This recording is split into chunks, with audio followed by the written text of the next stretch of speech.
കർക്കിടകക്കൂറിൽ വരുന്ന നക്ഷത്രങ്ങൾ പുണർദത്തിന്റെ അവസാനത്തെ കാൽഭാഗം, പൂയം, ആയില്യം നക്ഷത്രങ്ങളാണ്. ഇവരെ സംബന്ധിച്ചിടത്തോളം 10ാം ഭാവത്തിലെ ശുക്രൻ അത്ര നല്ലതല്ല. 6, 7, 10 ഭാഗങ്ങളിൽ ചാരവശാൽ ശുക്രൻ സഞ്ചരിക്കുന്നത് നല്ലതല്ല എന്നാണ് പ്രമാണം. എന്നാൽ 11ലെ സൂര്യൻ ഗുണകരമാണ്. അഷ്ടമത്തിലെ രാഹുവും 9ലെ ശനിയും ദോഷമാണ്. 2ാം ഭാവത്തിൽ സഞ്ചരിക്കുന്ന ചൊവ്വയും കേതുവും ദോഷമാണ്. ചൊവ്വ 2ൽ സഞ്ചരിക്കുമ്പോൾ മുഖം, വാക്ക് ഇതൊക്കെ വളരെ ശ്രദ്ധിക്കണം. വാക്ക് സ്വന്തം വാക്ക് തന്നെ, ചിലപ്പോൾ സ്വന്തം നാവ് തന്നെ ചിലപ്പോൾ ശത്രുവായി മാറാനുള്ള സാധ്യതയുണ്ട്.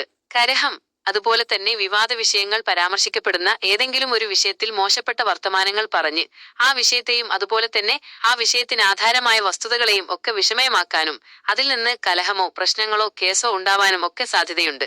എങ്ങനെയും ഇവരുടെ കാര്യങ്ങൾ നടന്നുപോകും. കർക്കിടകക്കൂറിന്റെ അത് വലിയ ദോഷമല്ല.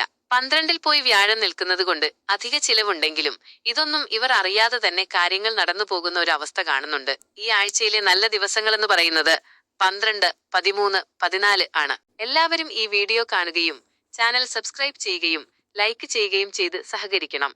ഏറ്റവും പ്രധാനമായി നിങ്ങളുടെ കുലദൈവത്തെ ആരാധിക്കുകയും അതിന് ശുദ്ധമായ നെയ്യോ എണ്ണയോ ഉപയോഗിച്ച് വിളക്ക് വെക്കുകയും ചെയ്യുക.